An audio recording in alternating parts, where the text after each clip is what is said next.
Vande Mataram Delhi live के इस bulletin में आप सभी का स्वागत है और मैं हूं आपके साथ सीमा चौधरी। चलिए रुक करेंगे दिल्ली की खबरों की ओर, जहां सीएम अरविंद केजरीवाल शनिवार को दिल्ली के सरकारी स्कूल में 12,000 से अधिक नए स्मार्ट क्लासरूम का उन्होंने उद्घाटन किया। इस दौरान सीएम केजरीवाल ने बताया कि 3,70,000 बच्चे प्राइवेट स्कूलों से सरकारी स्कूल में आए हैं। 3 साल पहले जिस सपने की नींव रखी गई थी वो आज पूरा हुआ है।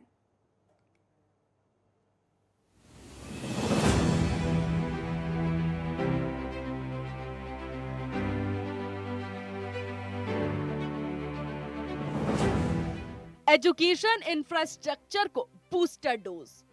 सीएम केजरीवाल ने सरकारी स्कूलों को दिया तोहफा, 12,000 नए स्मार्ट क्लासरूम का तोहफा।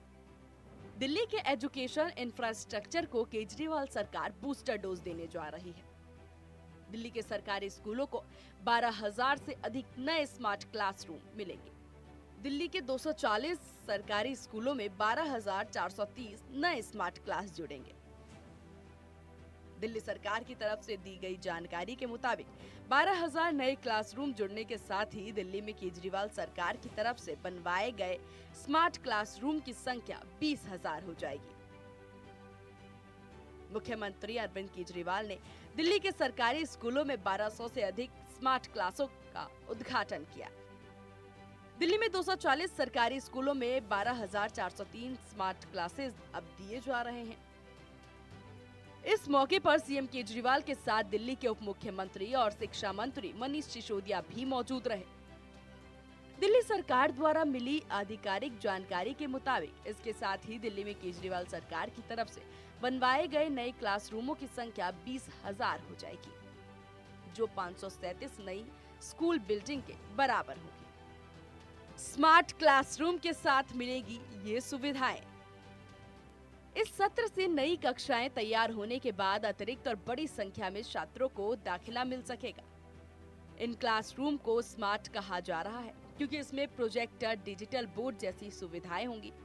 साथ ही नई स्कूल इमारतों में डिजाइनर डेस्क, अत्याधुनिक लेबोरेटरी, बड़ी लाइब्रेरी, मॉडर्न सुविधाओं वाले स्टाफ रूम और बड़ी कार्यक्रम के मल्टीपर्पज हॉल समेत दिव्यांग छात्रों और स्टाफ के लिए लिफ्ट और रैंप का भी प्रावधान किया गया है। केजरीवाल सरकार का दावा है कि उन्होंने राजधानी में शिक्षा और स्वास्थ्य को सबसे ज्यादा प्राथमिकता दी है। बता दें कि आम आदमी पार्टी ने 5 राज्यों में चुनावी प्रचार में भी शिक्षा और स्वास्थ्य को अहम मुद्दा बनाया है। विभिन्न राज्यों में आम आदमी पार्टी दिल्ली मॉडल पर ही चुनाव लड़ रही है। दिल्ली के शिक्षा मॉडल का देश भर में प्रचार कर रहे केजरीवाल सरकार का दावा है कि उन्होंने राजधानी में शिक्षा और स्वास्थ्य को सबसे ज्यादा प्राथमिकता दी है। इतना ही नहीं, आम आदमी पार्टी तो राज्यों में चुनावी प्रचार में भी शिक्षा और स्वास्थ्य को ही अहम मुद्दा बना रही है। दिल्ली मॉडल पर ही चुनाव लड़ रही है। वहीं पंजाब चुनाव प्रचार के दौरान लगे आरोपों को खारिज करते हुए दिल्ली के शिक्षा मंत्री और उप मुख्यमंत्री मनीष सिसोदिया ने भी बहुत बयान दिए। उन्होंने कहा कि सरकार दिल्ली में शिक्षा स्वास्थ्य पर काम कर रही है और दूसरे राज्यों में भी बेहतर शिक्षा व्यवस्था और इंफ्रास्ट्रक्चर देने की बात कर रही है, लेकिन विरोधी उन पर एक साथ आक्रामक है। जाहिर है कि मतदान के ठीक पहले दिल्ली के इंफ्रास्ट्रक्चर बूस्टर डोज का असर पंजाब के मतदाताओं तक भी पहुंचाने की कोशिश है। नई कक्षाएं तैयार होने के बाद अतिरिक्त और बड़ी संख्या में छात्रों को दाखिला मिल सकेगा। इन क्लासरूम को स्मार्ट इसलिए कहा जा रहा है क्योंकि इनमें प्रोजेक्टर, डिजिटल बोर्ड जैसी सुविधाएं होंगी। साथ ही नए स्कूल इमारतों में डिजाइनर डेस्क, अत्याधुनिक लैब, बड़ी लेबोरेटरी, मॉडर्न सुविधाओं वाले स्टाफ क्लासरूम्स अच्छे होंगे। वहीं मल्टीपर्पज हॉल समेत दिव्यांग छात्रों और स्टाफ के लिए लिफ्ट और रैंप का भी प्रावधान यहाँ पर किया गया है। कुल मिलाकर अगर बात की जाए तो दिल्ली के छात्रों के लिए एक बड़ी खुशखबरी यहाँ सामने आ रही है। Special report, network 10। केंद्रीय मंत्री हरदीप सिंह पुरी की ओर से डीडीए के द्वारा बनाए गए दक्षिण दिल्ली लोकसभा क्षेत्र के अलग अलग 5 स्थानों पर बारात घर का उद्घाटन किया गया। इस दौरान केंद्रीय आवास और शहरी मामलों के मंत्री हरदीप सिंह पुरी ने तुगलकाबाद विधानसभा के हरकेश नगर से वीडियो कॉन्फ्रेंस के जरिए अलग अलग जगहों पर बने बारात घर का उद्घाटन किया और इसी दौरान दक्षिण दिल्ली के सांसद रमेश बिधूरी उपस्थित रहे। 32 करोड़ की लागत से 5 नए कम्युनिटी सेंटर हैं जिनका उद्घाटन हुआ है, जिनका शिलान्यास भी 14 के बाद से हमने ही किया था। इसी प्रकार से 20 करोड़ की लागत से एक multi storey multiple community centre Mahipalpur में भी अब बनने जा रहा है। उसका भी अभी 5 या 7 दिन में इनॉग्रेशन हो जाएगा, शिलान्यास हम कर देंगे फाइल निकलने के बाद। इसी प्रकार से साउथ दिल्ली के अंदर जो मेट्रो का प्रोजेक्ट रोका था, वो क्योंकि कैपिटल हेड है, वो मैंने इसका जिक्र नहीं किया है। लगभग पिछले 7 वर्ष में दिल्ली में 1400 करोड़ के काम डीडीए के माध्यम से हुए हैं। इस कंस्टिट्यूएंसी में जो बिधूरी जी की कंस्टिट्यूएंसी है, 5 ये शानदार कम्युनिटी सेंटर जिसमें 32 करोड़ रुपया लगा है, टाइम से बना है, जो कॉस्ट एस्टिमेट था उसके बीच में बना है, और यहाँ पे जो हमारे भाई बहन रहते हैं उनके लिए जो सुविधा है, आप देखिए ये सामने दिख रहा है आपको। पहले वो बनाया करते थे 600 मीटर का, ये 2300 मीटर का है। बिहार के सीएम नीतीश कुमार दिल्ली में हैं। वो नेताओं से मुलाकात कर रहे हैं जिससे पार्टी को राष्ट्रीय स्तर पर मजबूती के साथ उतारा जा सके। बता दें कि नीतीश कुमार ने पार्टी के पूर्व अध्यक्ष और केंद्रीय मंत्री आरसीपी सिंह से भी मुलाकात की। जब नीतीश कुमार से आरसीपी सिंह और ललन सिंह के बीच घमासान के बारे में पूछा गया तो उन्होंने कहा कि हमारी पार्टी के अंदर किसी भी तरह की कोई कलह नहीं है। लेकिन जब रणनीतिकार प्रशांत किशोर के बारे में पूछा गया तो प्रशांत किशोर अब आपके साथ आना चाह रहे हैं, तो उन्होंने कहा कि प्रशांत किशोर हमारे साथ पहले भी थे और अगर उनका विचार है तो हमारी पार्टी उनका सम्मान करेगी।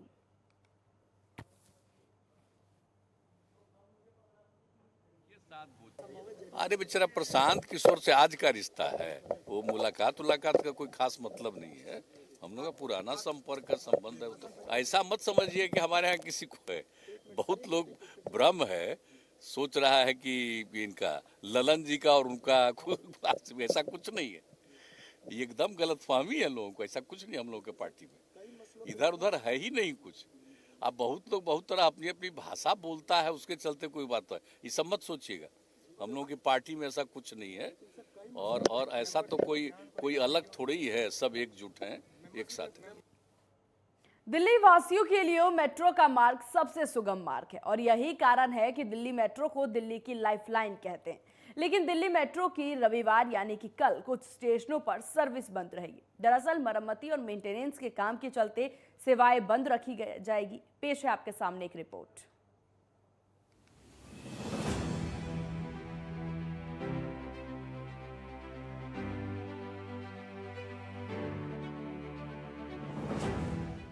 दिल्ली में मेट्रो की रविवार यानी कि कल कुछ स्टेशनों पर सर्विस बंद रहेगी।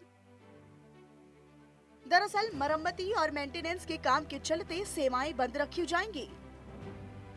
यात्री दिल्ली मेट्रो में सफर करने से पहले एक बार टाइम टेबल जरूर देख लें।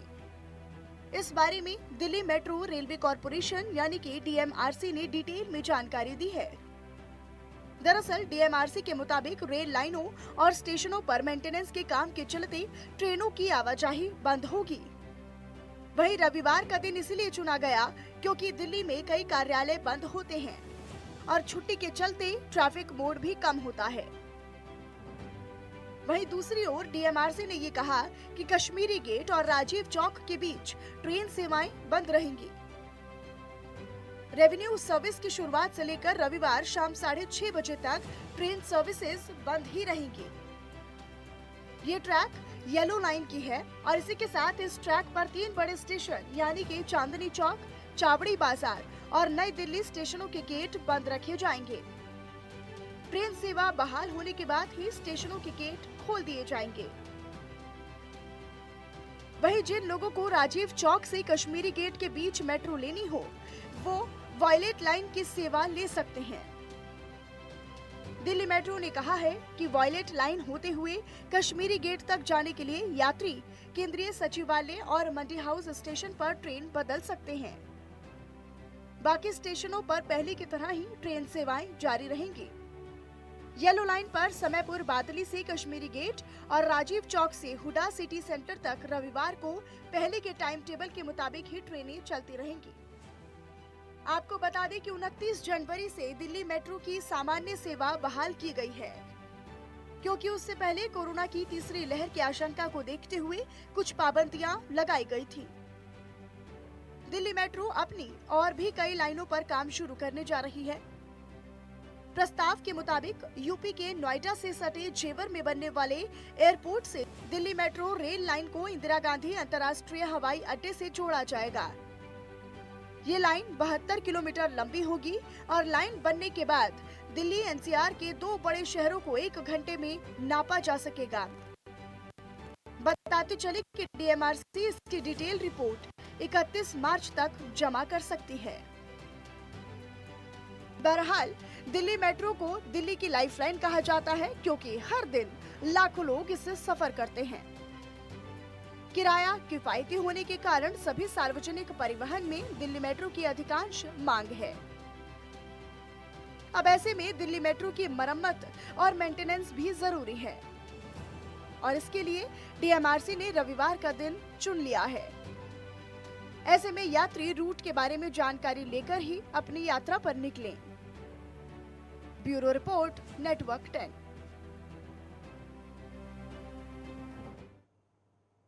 दिल्ली पुलिस महिलाओं से जुड़ी समस्याओं का निपटारा करने के लिए अलग से दिल्ली में जगह जगह पिंक बूथ शुरू कर रही है। इसी कड़ी में साउथ ईस्ट डिस्ट्रिक्ट में 5 पिंक बूथ बनाए गए। वहीं नेहरू पैलेस मार्केट में all women police assistant booth का उद्घाटन किया गया, जिसमें मुख्य अतिथि के तौर पर स्पेशल सीपी और ज्वाइंट सीपी के साथ south east district DCP Isha Pandey के साथ डिस्ट्रिक्ट के सभी एसएचओ मौजूद रहे और मार्केट के प्रावधान और दुकानदार भी इस कार्यक्रम का हिस्सा बने। वहीं पिंक बूथ पर महिलाओं से जुड़ी हर एक शिकायत समस्या का तेजी से समाधान किया जाएगा। इस पिंक बूथ पर जहां महिलाएं पुलिसकर्मी तैनात है, तो वहीं पूरा स्टाफ महिला कर्मचारियों का ही है, जिससे कि किसी भी वर्ग से आने वाली पीड़ित महिला बेझिझक और बिना डरे अपनी समस्या सीधा पुलिस के सामने रख सकती हैं। महिला सुरक्षा के लिए दिल्ली पुलिस बहुत कदम उठा रही है। उनमें से एक नई शुरुआत हमारी ये है कि ऑल विमेन पुलिस बूथ स्थापित किए जा रहे हैं, जो भी बीजी मार्केट से जहाँ पे विमेंस का फुटफॉल ज़्यादा होता है, या स्कूल और कॉलेजेस हैं जहाँ पे विमेन स्टूडेंट्स की जो संख्या है वो काफ़ी है।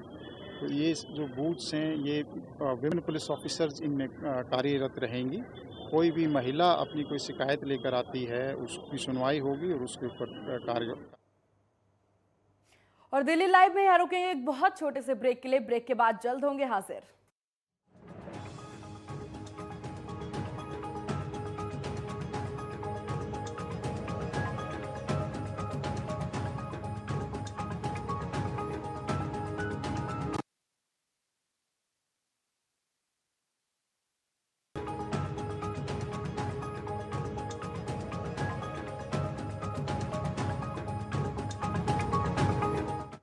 ब्रेक के बाद एक बार फिर स्वागत है आप सभी का दिल्ली लाइव के इस बुलेटिन में। चलिए खबरों की ओर रुख करेंगे, जहां दिल्ली के Sarojini Nagar market pink booth का उद्घाटन किया गया, जहां ज्वाइंट कमिश्नर एके सिंह ने पिंक बूथ का उद्घाटन किया।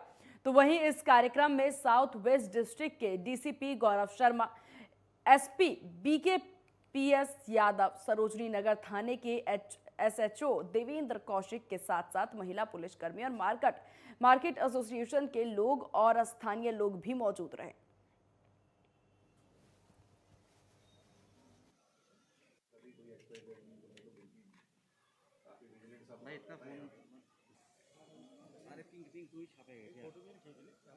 क्या करें?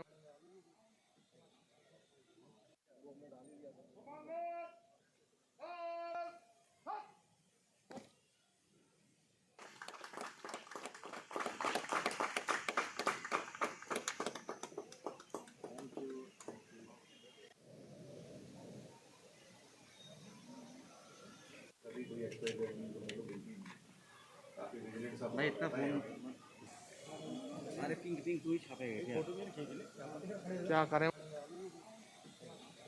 इसका बहुत सिंपल उद्देश्य है महिलाओं की सुरक्षा।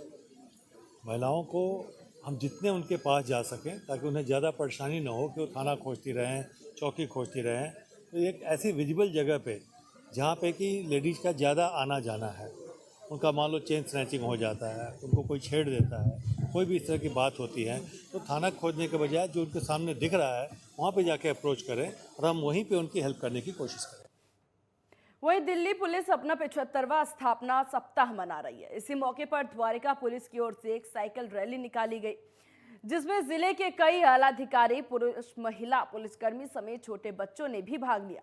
वहीं ये रैली द्वारिका जिला पुलिस मुख्यालय से शुरू होकर के वेगास मॉल होते हुए फिर वापस जिला मुख्यालय पर आकर के संपन्न हुई। आपको बता दें कि एडिशनल डीसीपी ने फ्लैग ऑफ करते हुए इस रैली की शुरुआत की।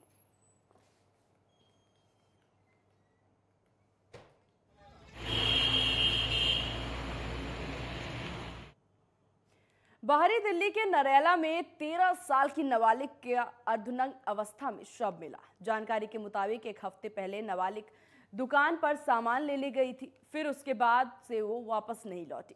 पुलिस गुमशुदगी का मामला दर्ज कर बच्ची की तलाश कर रही थी। इसी बीच बच्ची का शव बंद दुकान में आपत्तिजनक हालत में मिला। दुकान के अंदर से पड़ोसियों को बदबू आने लगी थी, जिस पर उन्होंने पुलिस को सूचना दी, जिसके बाद पुलिस ने बच्ची के शव को दुकान के अंदर पाया। बच्ची मूल रूप से बिहार की रहने वाली है। जानकारी के मुताबिक बच्ची के माता पिता फैक्ट्री में काम करते हैं। आशंका जताई जा रही है कि लड़की का गला दबा करके फिर उसकी हत्या की गई।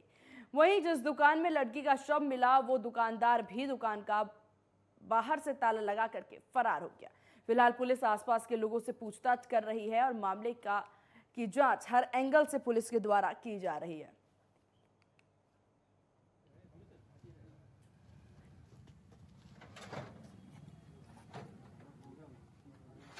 वहीं द्वारका पोचनपुर में एक व्यक्ति का शव मिला। जांच में मृतक की पहचान प्रकाश अग्रवाल के रूप में हुई। पुलिस के मुताबिक मृतक प्रकाश और कमल ने एक प्रॉपर्टी के अगेंस्ट में 2.25 करोड़ रुपए का लोन लिया था, जिसको दोनों ने आधा आधा बांट लिया। लेकिन वर्तमान समय में प्रकाश अग्रवाल लोन की किस्त नहीं चुका पा रहा था। इसी को लेकर के मृतक प्रकाश और कमल में विवाद हो गया था। इसी विवाद के चलते कमल ने गोली मार करके प्रकाश की हत्या कर दी थी। स्पेशल स्टाफ इंस्पेक्टर नवीन कुमार के नेतृत्व में टीम ने सीसीटीवी की फुटेज और तकनीकी मदद के सहारे मामले को सुलझा लिया। फिलहाल मुख्य आरोपी कमल फरार है और उसके सहयोगी विनोद को गिरफ्तार कर लिया है।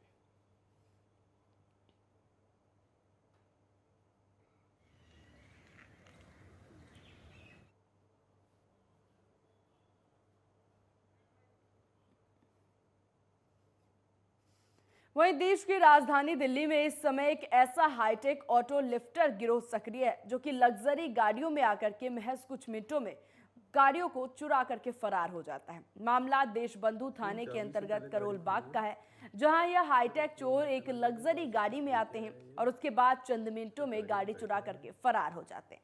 चोरी का ये पूरा मामला सीसीटीवी में कैद हो गया। सीसीटीवी फुटेज में आप साफ देख सकते हैं कि किस तरह से चोर एक लग्जरी गाड़ी में आए और फिर किस तरह से गाड़ी का दरवाजा खोल गाड़ी को लेकर के फरार हो गए। फिलहाल इस मामले में पुलिस ने मामला दर्ज कर लिया है और आगे की जांच शुरू कर ली है।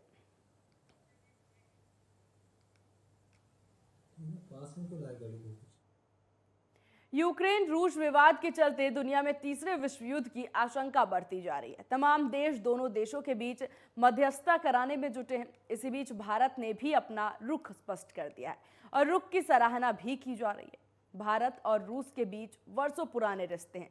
हालांकि भारत इस संकट का समाधान बातचीत से सुलझाने पर जोर दे रहा है। पेश है आपके सामने एक रिपोर्ट।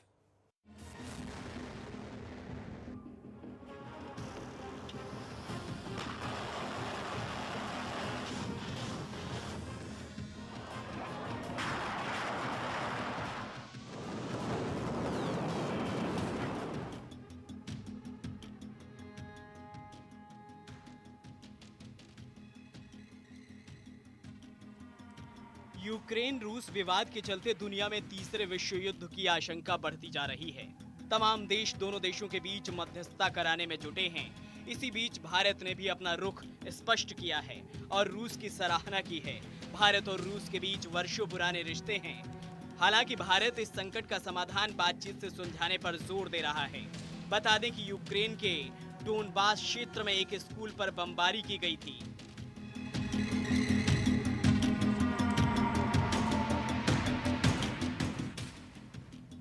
यूक्रेन ने रूस समर्थक विद्रोहियों पर यह इल्जाम लगाया है। वहीं रूसी मीडिया ने